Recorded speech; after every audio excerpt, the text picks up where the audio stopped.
Maharashtra Navnirman railway कामगार सेनेच्या सर्व आलेल्या सर्व पदाधिकारी,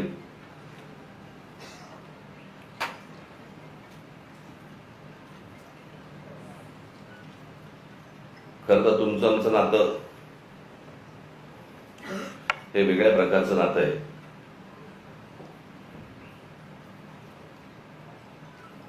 दोन 2008ला रेल्वे भरतीच्या प्रकरणावरनं आंदोलन झालं आणि त्या आंदोलनामधनं मग पक्ष पुढे वाढत गेला, मोठा होत गेला आणि पक्षाला निवडणुकीचं चिन्हही रेल्वे इंजिनच मिळालं. आज तुम्ही सगळेजण इथे आलेला आहात.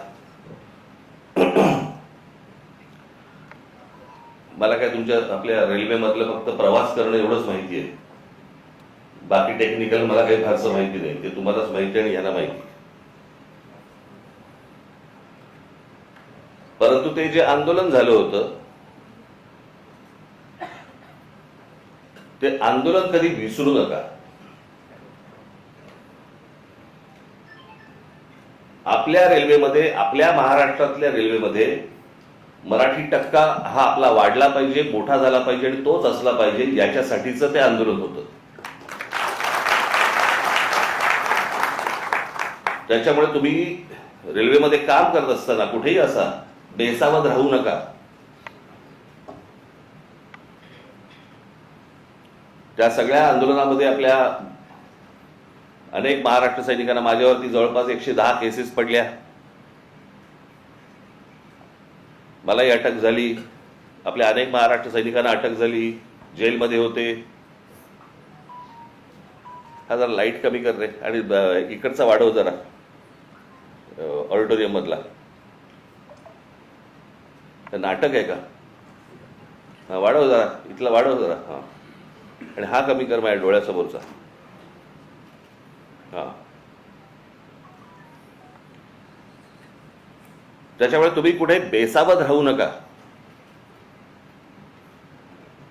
त्यावेळेला आठवते तुम्हाला, साधा प्रश्न होता तो की महाराष्ट्रामध्ये जर समजा रेल्वे भरती आहे तर त्या रेल्वे भरतीच्या जाहिराती या उत्तर प्रदेश, बिहारच्या वर्तमानपत्रात काय येतात, माझ्या महाराष्ट्राच्या वर्तमानपत्रांमध्ये का येत नाही?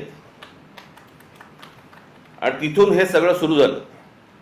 आणि तुम्हाला आठवत असेल ते हजारो लोक त्यावेळेला तिकडे रेल्वे परीक्षा, त्याच वेळेला कळलं हे आलेत कशासाठी, ही कोण माणसं आहेत, कशासाठी आली आहेत, सगळे रेल्वेचे प्लॅटफॉर्म सगळे भरलेत, झोपलेत सगळेजण, कशासाठी बसलेत, कोण आहेत हे? आणि मग आपले काही महाराष्ट्र सैनिक त्यांना विचारपूस करायला गेले. विचारपूस करायला गेल्यावरती त्यातल्या काही जणांनी आपल्या लोकांना आई बहिणीवरनं शिव्या दिल्या. त्या शिव्यांमधनं हे सगळं सुरू झालं.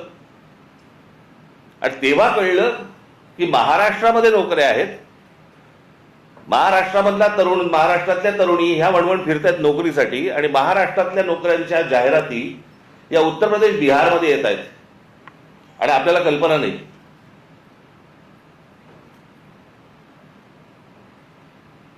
कारण त्यावेळेला सगळे रेल्वे मंत्री वगैरे सगळे जण ते तिकडचेच होते, लालू प्रसाद यादव वगैरे.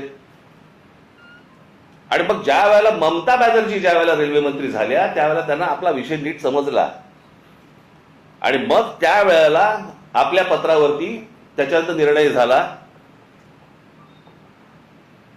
की प्रत्येक राज्यामधल्या आपल्या तुमच्या परीक्षा, रेल्वेच्या परीक्षा या स्थानिक भाषेमध्येच असतील. प्रश्न पत्रिका आणि त्याची उत्तरं पण तुम्हाला स्थानिक भाषेमध्ये, तुमच्या मातृभाषेमध्ये तुम्ही त्याची उत्तर देऊ शकता. असे तेव्हा सगळं सुरू झालं. त्याच्यानंतर वटणीवरती आले आणि मग आपल्या हजारो मराठी पोरांना रेल्वेमध्ये नोकऱ्या लागल्या.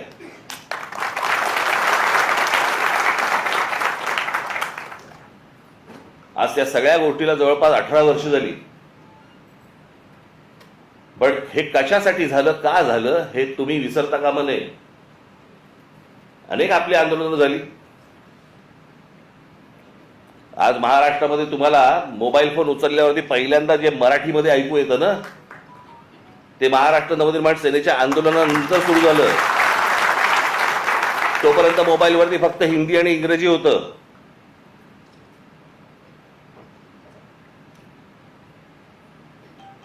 भाषा कुठची वाईट नसते,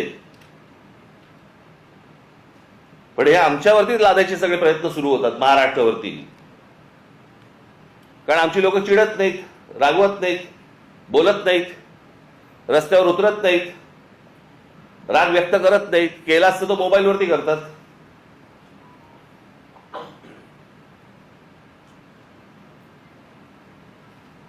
त्याच्यामुळे तुम्ही तुमच्या आपल्या रेल्वे स्टेशन्स असतील, रेल्वे भरती असेल, याच्यावरती तुम्ही लक्ष ठेवलं पाहिजे की प्लॅटफॉर्मवरचे स्टॉल्स कोणाला दिले जात आहेत, कोण भरती होत आहेत, कोण माणसं आहेत.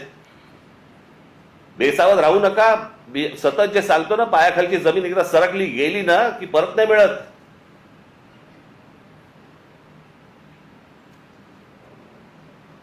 आमच्या सरकारलाच हिंदीचं वावडं आपलं त्याच्याबद्दल आस्था.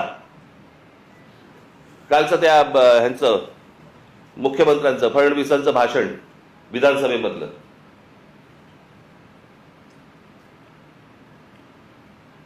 ते काय ते कुठलं मिसिंग लिंक वरती म्हणे ते काय कोसळला, खांब कोसळला आणि पाणी सगळीकडनं येतंय, त्याचं म्हणे राजकारण करू नका. अरे वा, त्याच्यावर बोललं की राजकारण. मग इतकी वर्ष आपण काय करत होतात? दुसऱ्यांच्या सरकार जेव्हा होती दुसऱ्यांची, त्यावेळेला तुम्ही काय करत होतात? त्यावेळेला जी आंदोलनं झाली ते राजकारण नव्हतं. स्वतःच्या अंगाशी आल्यावरती ते राजकारण, विरोधकांचं राजकारण, असं कसं होईल? आणि काय म्हणतायत म्हणे, एक वेळ मला बोला पण महाराष्ट्राचा अपमान मी सहन करणार नाही. वा रे वा. लोक त्या मिसिंग लिंक बद्दलच बोलतायत, महाराष्ट्राचा कुठे अपमान करतायत? पण ते काय सगळं घेऊन जायचं, म्हणजे ते वरपासून खालपर्यंत आता काय सवय लागली आहे. केंद्र सरकारच्या कुठच्या गोष्टींबद्दल बोललं की तुम्ही देशविरोधी. आता केंद्र सरकारची कामं आहेत ती, त्याच्यात देशाचा काय संबंध? आता मिसिंग लिंक बद्दल बोललं तर ह्याच्यात महाराष्ट्राचा अपमान कुठे आला?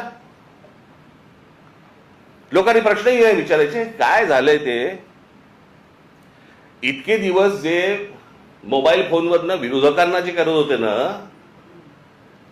शिव्या घाल, वाटेल ते बोल, हे जे सगळे त्याच्यात ठेवलेल्या टीम्स आहेत ना, हे जे सगळं सुरू होतं ना, ते आता अंगलट आलंय. आता ह्यांच्या दामदुपटीने ह्यांच्या अंगावरती येत आहे आणि त्याच्यामुळे लागले आता त्रास व्हायला लागला त्याचा. आपणच सुरू केल्यात त्या गोष्टी. गेल्या 10-12 वर्षातच ह्या सगळ्या गोष्टी मोठ्या प्रमाणात सुरू झाल्या. विरोधकांना वाटेल ते बोलणं, विरोधकांना शिव्या घालणं, वाईट साईट लिहिणं, सगळ्या गोष्टी ज्या सुरू झाल्या हे तुम्ही बसवलेल्या टीमकडनं सुरू झाल्या. आता तुमच्या अंगावरती येत आहे ते सगळं, आणि तुमच्या अंगावरती येत आहे म्हणून लगेच महाराष्ट्राचा अपमान. ह्याच्यात कसला आला महाराष्ट्राचा अपमान? राम मंदिराच्या चोरीबद्दल बोललं की म्हणे धर्माचा अपमान. अरे चोरी आहे ना ती, ह्याच्यात धर्म कुठे आला?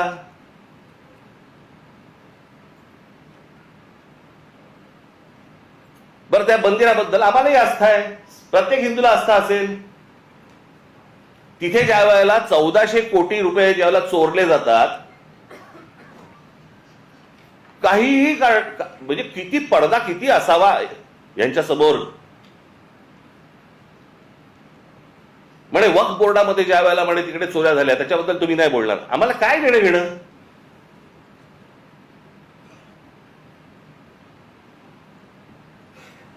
राम मंदिरामध्ये लोकांनी जे दानपेटीमध्ये टाकलं, जे श्रद्धेने त्या मंदिरासाठी दिलं, त्याची जर समजा चोरी होत असेल तर ह्याच्याबद्दल बोलणार नाही, बोलायचं नाही.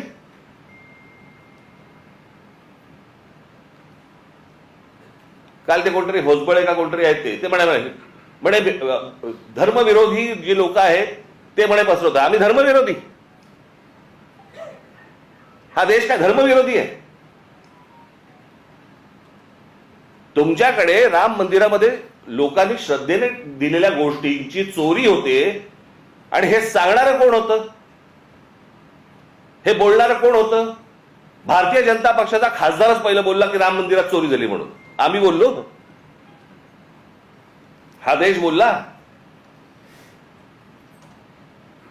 इतर राजकीय पक्षाचे कोणी लोक होते ट्रस्टी म्हणून, तिथे ट्रस्टी कोण आहेत? 15 ट्रस्टी आहेत तिकडे. 15 ट्रस्टी पैकी त्यातले जवळपास 12 हे केंद्र सरकार नेमतं. आणि त्या 12 पैकी केंद्र सरकारने जी नेमलेली माणसं आहेत ती RSSशी संबंधित आहेत, विश्व हिंदू परिषदेशी संबंधित आहेत, भाजपशी संबंधित आहेत, बाकी कोणीच नाहीये. केंद्र सरकार आणि राज्य सरकार नेमलेले IAS अधिकारी आहेत.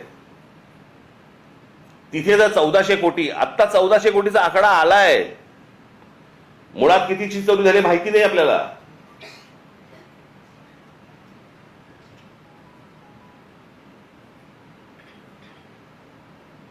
चोरी झाल्यावरती समजा असं पकडा, आत्ता दुसऱ्यांचं कोणातरी सरकार असतं आणि राम मंदिरामध्ये चोरी झाली असती, भारतीय जनता पक्षाने काय केलं असतं? RSSने काय केलं असतं?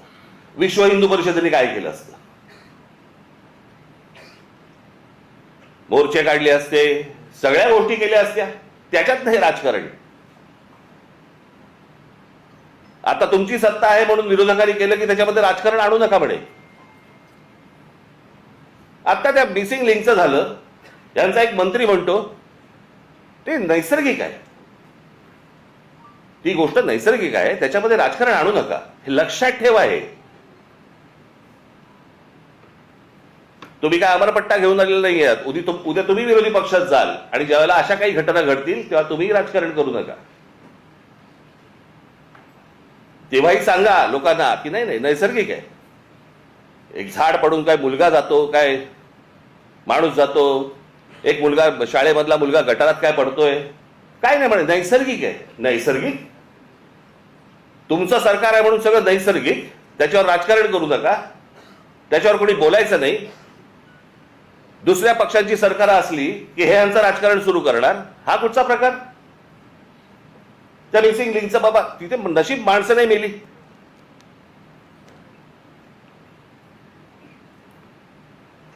गंमत बघा, त्या मागे 2005 मुंबईमध्ये आला होता ना फ्लड, ते सगळं पाणी वगैरे तुंबलं होतं. 1000 मिलीमीटर पाऊस पडला होता. 1000 मिलीमीटर.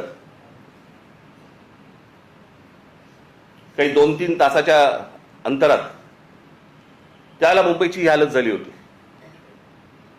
1000 मिलीमीटर. आणि आता 300-350 मिलीमीटर पाऊस पडलाय. मुंबई तशीच तुंबलेलीच आहे.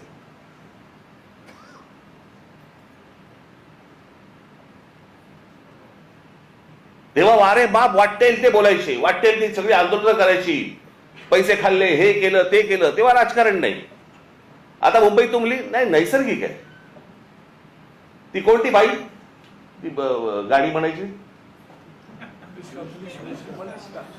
काय ते गाणं होतं ते? तुला मुंबईवर भरोसा नाही काय? कुठे गेली ती आता? तुमचा आला व्हिडिओ?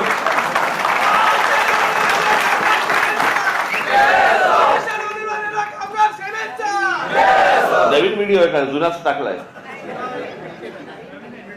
नवीन केला असेल तर चांगलं आहे, कोणाला वाहिलेली नाही ती.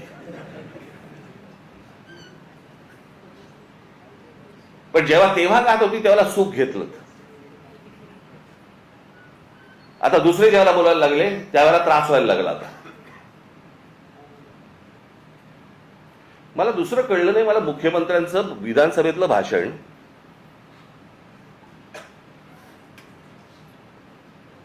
की या मिसिंग लिंक प्रकरण हे उत्तम दर्जाचं ते काय कन्स्ट्रक्शन आहे वगैरे वगैरे सगळं झालं, आणि ह्याचं जर समजा कोणी राजकारण करत असेल आम्ही बघून घेऊ त्याला. मुख्यमंत्री आहेस ना तू,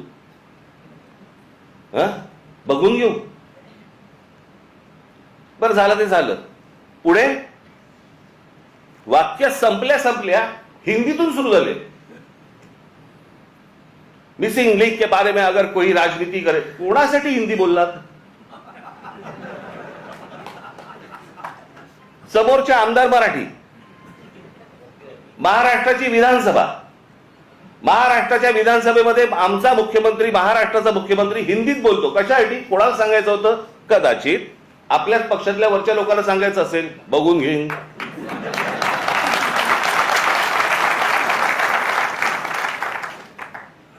त्यांनाही माहिती आहे हे सगळे व्हिडिओ येत आहेत कुठून, हे सगळं काय चालू आहे राजकारण. मी त्याशी बोललो नाही का, माझ्या पत्रकार परिषदेमध्ये बोललो ना. जी काय घमासान सुरू आहे ना आता तिकडे पक्षामध्ये, फक्त बघत राहा, पाहत राहा. मुंबई महाराष्ट्राचा, ठाण्याचा काय विचका झालाय, पुण्याचा, सगळ्यांचा शहरांचा विचका झालेला आहे, ज्याला हे विकास म्हणतायत. मी या विषयावरती इतकी वर्ष बोलतोय मी की आपल्याकडे डेव्हलपमेंट प्लॅन येतो, परंतु टाउन प्लॅनिंग आपल्याकडे होत नाही आणि त्याचा ही शहरं सगळी बर्बाद होणार आहेत, झालेलीच आहेत, अजून होणार. बघावं तिकडे सगळीकडे इमारती सगळ्या उभ्या राहत आहेत. माझी तर विनंती आहे मुख्यमंत्र्यांना, सगळी कन्स्ट्रक्शन एकदा बंद करून टाका. नुसते रस्ते आणि फ्लायओव्हर आणि ब्रिजेस म्हणजे विकास नव्हे. हे जेव्हा लोक परदेशात जातात त्यावेळेला करतात काय मला कळलंच नाही, मला अजूनपर्यंत. या परदेशातली सगळी शहरं बघा. मी 2014 साली याच्यावरती एक डॉक्युमेंटरी केली होती. मी 16 मिनिटाची डॉक्युमेंटरी आहे, आज युट्यूबवरती आहे, जाऊन बघा. की शहराला आकार उकार कसा द्यायचा असतो. आता हा मिसिंग लिंक 1 मेला त्याचं उद्घाटन झालं, 1 मेला. आणि आता हा 6-7 तारखेला काहीतरी तो त्याचा काय पिलर पडला आणि पाणी वाहत आहे आणि सगळं होतंय. जुलैमध्ये, मे, जून, जुलै अजून पूर्ण पण नाही झाला. 60-65 दिवसामध्ये तुमचा नवीन बांधलेला टनेल गळायला लागतो, पिलर पडतात. आणि काहीतरी त्यांनी सांगितलं, काहीतरी मी कुठे काय आणले करते ते तुला दिलं होतं मी लिहायला. कॅनडामधनं आम्ही त्याचा रिसर्च केलाय आणि मग त्यांनी त्याचं डिझाईन केलंय. मग इंडोनेशियामधनं आम्ही पाईप हे आणलेत, मग जर्मनीमधनं हे केलंय, अजून काहीतरी केलंय. आणि मग भारतीय कॉन्ट्रॅक्टरने तो टनेल बनवलाय. त्यांनाच द्यायचं होतं ना. ते आमचे नितीन सरदेसाई फार छान बोलले त्याच्यावरती. आता आम्ही बोलत असताना ते म्हणाले, मला हे सगळं बघून राज कपूरचं गाणं ऐकू येतं म्हणे, आठवतं. मेरा जूता है जापानी, पतलून है काय इंग्लिशस्थानी, सर पे लाल टोपी रूसी म्हणजे रशियन, फिर भी दिल है हिंदुस्थानी. कॉन्ट्रॅक्टरांचा तो बर्बाद करणार, तुम्ही काळजी करू नका.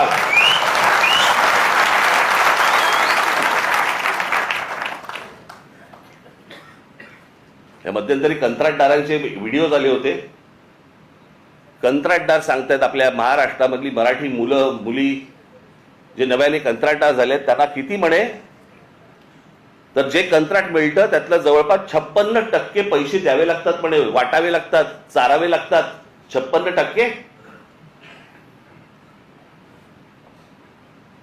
म्हणजे ज्याच्यासाठी काम काढलंय ते काम त्यांनी 44% मध्ये करायचं. तुम्हाला असेच रस्ते मिळणार, असेच खड्डे मिळणार.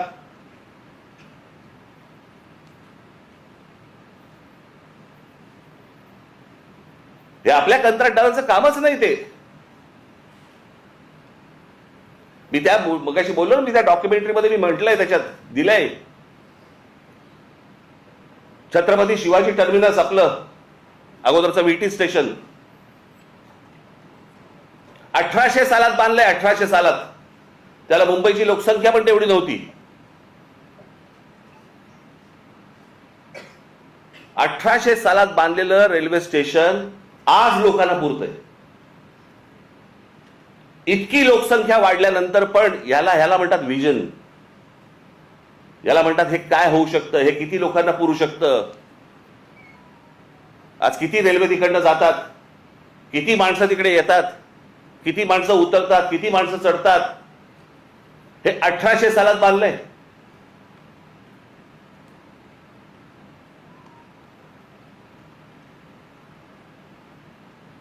अमेरिकेमधली एम्पायर स्टेट बिल्डिंग, किती उदाहरणं द्यायची हो जगामधली तुम्हाला. एम्पायर स्टेट बिल्डिंग जाऊन बघा, पाहिली नसेल तर तुमची ह्याच्यावरती जा, इंटरनेटवरती जा आणि बघा. ती एम्पायर स्टेट बिल्डिंग ती पण तेव्हाच 1933 साली बांधली. किती वर्ष लागली असतील? ती साधारणपणे 110 मजली उंच आहे, 110 मजली. म्हणजे आता हा हॉल आहे ना, या हॉलच्या चौपट असेल, चौपट 5 पट असेल उंच, 5 पट 6 पट असेल जास्ती, एवढा त्याचा फ्लोअर आहे. 110 मजली उंच आहे ती. किती वर्ष लागली असतील त्याला ती इमारत बांधायला? त्या इमारतीमध्ये खाली ग्राउंड फ्लोअरला बेसमेंटमध्ये एक बॉम्बस्फोट झालाय. त्या इमारतीवरती एक छोटं विमान, परंतु एक विमान आदळलेलं आहे. आजही ती ताठमानाने उभी आहे इमारत, एम्पायर स्टेट बिल्डिंग. किती वर्षात बांधली? 14 महिन्यात. 14 महिन्यात बांधलेली इमारत आहे ती. 14 महिन्यात 1800 साली बांधलेल्या इमारतीला आजही काही होत नाही. त्यांनी बांधलेले ब्रिजेस बघा, त्यांनी बांधलेले फ्लायओव्हर्स बघा. आज ब्रिटिशांच्या काळामध्ये जे फ्लायओव्हर्स बांधले गेले, जे ब्रिजेस बांधले गेले, आपल्याला इंग्लंडवरनं आजही पत्र येतात बरं का. म्हणजे काय प्रकारची सिस्टीम असेल विचार करा. पत्र काय येतात, आम्ही असा असा इथे हा ब्रिज बांधला होता. अशा अनेक ब्रिज बद्दल आले ना त्यांची पत्र महाराष्ट्र सरकारला, असा इतरही सरकारना आलेत. असा ब्रिज बांधला होता, त्याची 100 वर्षाची आमची गॅरंटी संपलेली आहे. आता तो तुम्ही बघा. 1947 साली ब्रिटिश गेले, 1947 साली. त्याच्या अगोदर 150 वर्ष त्यांनी राज्य केलं. त्यावेळेला बांधलेले ब्रिजेस आहेत. काय गरज आहे हो त्यांना सांगायची?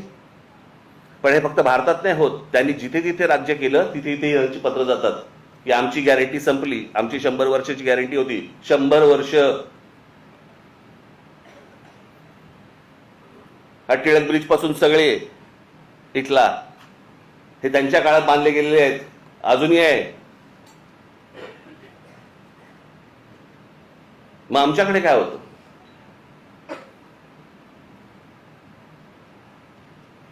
आमच्या रस्त्याला काय खड्डे पडतात?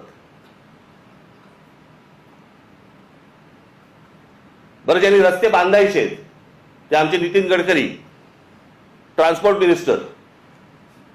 मग पेट्रोलमध्ये इथेनॉल घातलं पाहिजे, मग ती गाडी कशी चालेल? आणि अरे पेट्रोलियम मंत्री बोलेल ना त्याच्यावरती. पेट्रोलियम मंत्री ब्र काढत नाही त्याच्याबद्दल, इथेनॉल बद्दल आणि पेट्रोल बद्दल. ट्रान्सपोर्ट मिनिस्टर ते ह्याच्यावरती प्रवचन देत आहेत. काय बोलायचं? मग कोणाचं काम कोण करतंय, काय चाललंय देशामध्ये, काही थांगपत्ताच नाही. आणि सगळे निगरगट्ट झालेले आहेत. परवा दिवशी मी एका पत्रकाराला बोललो, म्हटलं चायला असं झालेलं आहे, म्हटलं सरकारला परसाकडे साप होते, आपणच कुंथत बसलोय. आपल्यालाच त्या सगळ्या गोष्टींचं वाईट वाटतं. हे काय चाललंय? झाडाच्या झाडं काढली जात आहेत, जंगलाच्या जंगलं उद्ध्वस्त होत आहेत. लोकांना राग येत नाही, लोक राग व्यक्त करत नाहीत. व्यक्त करायचं साधन मिळालंय मोबाईल फोन, त्याच्यावरती काहीतरी टाकलं, माझा राग व्यक्त झाला. तो राग मतदानामध्ये पण दिसत नाही. नेमकं हवंय काय आपल्याला? आपण नेमकं पुढच्या पिढ्यांसाठी आपण काय घडवून ठेवणार आहोत, काय करून ठेवणार आहोत? मला कोणाची सत्ता आहे, कोणाची सत्ता नाही, मला ह्याच्याशी कर्तव्य नाहीये. आज भारतीय जनता पक्षाचे सरकार आहे, चांगलं काम करावं. वाईट केलं बोलणार आम्ही, परंतु सगळेजण मस्तीत आहेत. त्यांच्या दिवशीचा एक आमदार, त्याला विचारलं काय चाललंय, म्हणे काल म्हणे झाड पडलं ना, ते त्याच्यात एक माणूस गेला, ते त्याच्यावरती चर्चा झाली. आज तो ते गटारातला तो मुलगा पडला, त्याच्यावरती चर्चा झाली. आणि हसतायत. भावना शून्य. आणि भावना शून्य एवढ्यासाठीच कारण तुम्हाला किंमत नाही. आमच्याकडे काय चालू आहे? आमच्याकडे शहरं कशी वाढतायत, शहरं कशी मोठी होत आहेत, आमच्या पुढच्या पिढ्यांसाठी आम्ही काय करून ठेवतोय, कसली चिंता नाही, कसलं काही नाही, विचार नाही. खासदार फोडता येतोय का, आमदार फोडता येतोय का, नगरसेवक फोडता येतोय का, आमची सत्ता टिकतेय का, याच्यावरती फक्त आमच्याकडे महाराष्ट्रात चर्चा सुरू आहे.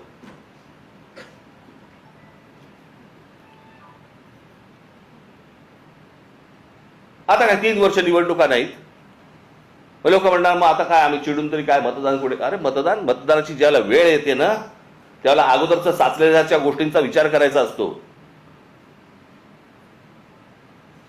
चांगलं काय आणि वाईट काय या गोष्टींवरती तुमचं मतदान झालं पाहिजे. उद्या राज ठाकरे जर समजा चुकत असेल तुम्ही बोललं पाहिजे, इतर पक्ष जर चुकत असतील बोललं पाहिजे. लोकशाही कशाला म्हणतात ना, ती लोकशाही जर जिवंत ठेवायची असेल ना, मी मागे पण एकदा उदाहरण दिलं होतं, आज मुद्दामून परत देतो उदाहरण तुम्हाला. ज्यावेळेला दुसरं महायुद्ध ज्यावेळेला संपलं ना, ते संपल्यानंतर सगळी वाहवा झाली, इंग्लंडची वाहवा झाली, विन्स्टन चर्चिलची वाहवा झाली. विन्स्टन चर्चिलचं ते एक फेमस त्याची ती मुद्रा होती हाताची, वी फॉर विक्टरी. त्याच्यामध्ये फक्त वी फॉर विक्टरी नव्हतं, वी फॉर विन्स्टन पण होतं, विन्स्टन चर्चिल.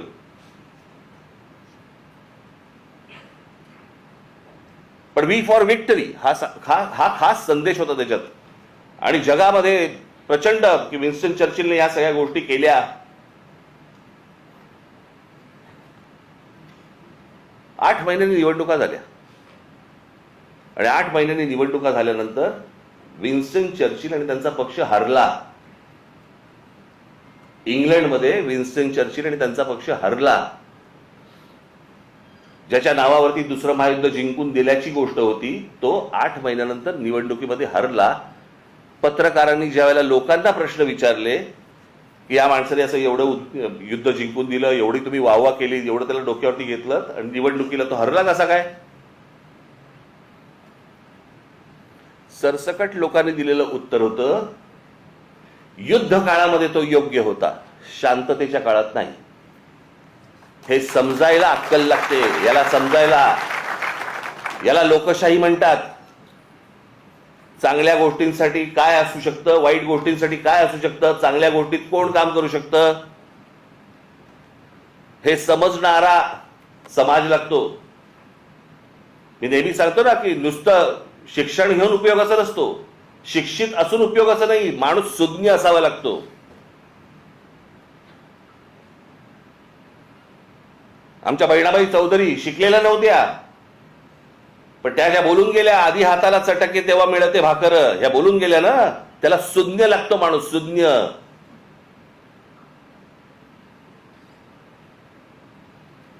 आणि ज्या देशामधला समाज सुज्ञ असतो त्या देशामध्येच प्रगती घडते.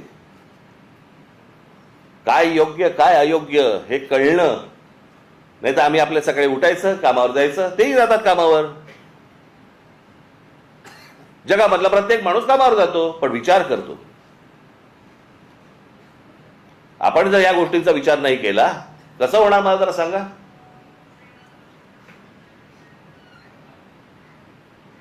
आज खरं तर मुख्यमंत्र्यांनी ही गोष्ट सांगायला पाहिजे होती की बाबा मी त्याच्यामध्ये लक्ष घालतो आणि ज्यांनी चुका केल्या असतील त्यांच्यावरती मी इन्क्वायरी लावतो. ते राहिलं बाजूला. याच्यामध्ये जो राजकारण करेल त्याला मी बघून घेईन. बघून काय घेईन? सुसंस्कृत महाराष्ट्राचा मुख्यमंत्री आहे, विधानसभेमध्ये बघून घेईनची कुठची भाषा आली?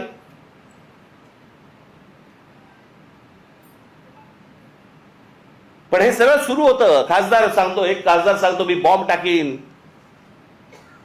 माझ्या नावावरती 5 मर्डर आहेत. हे आपल्या राज्यात होऊ शकतं आणि त्यांना हात लागत नाही कोणाचा, कारण सत्तेत गेलेत. हे बोलायची हिंमत कशी होते? कारण अंकुशच नाही कोणाचा, कोणाचाही अंकुश नाही. कुठे कुठचं काम चाललंय, तिकडे आता कुंभमेळ्याची कामं सुरू आहेत, तिथे पण सगळं गोंधळ आहे.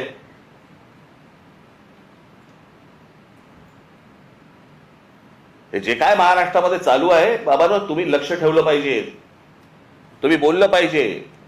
बाकीच्या ठिकाणचं तर सोडून द्या, परंतु रेल्वेमध्ये तुम्ही लक्ष दिलं पाहिजेत, लक्ष ठेवलं पाहिजेत.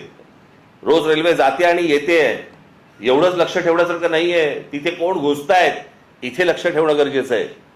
कोण येतंय, कोण स्टॉल्स टाकतंय, कुठच्या प्रकारची टेंडर्स निघतायत, कुठच्या प्रकारच्या नोकऱ्या निघतायत. स्टॉलची उद्या टेंडर्स निघाली तर ती आपल्या मराठी मुलांना मिळाली पाहिजेत, प्रत्येक स्टेशनला मिळाली पाहिजेत.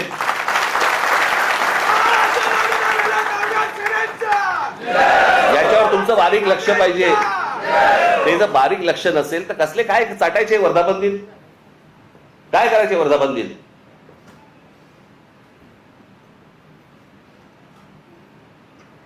म्हणून मी आपल्याला आज या वर्धापन दिनाच्या दिवशी फक्त तुम्हाला एकच मला तुम्हाला सांगायचंय, जागे राहा, सतर्क राहा, बेसावध राहू नका. आपला मराठी ठसा महाराष्ट्राच्या रेल्वेमधनं पुसला जाणार नाही याच्यासाठी काम करा. धन्यवाद. जय हिंद, जय महाराष्ट्र.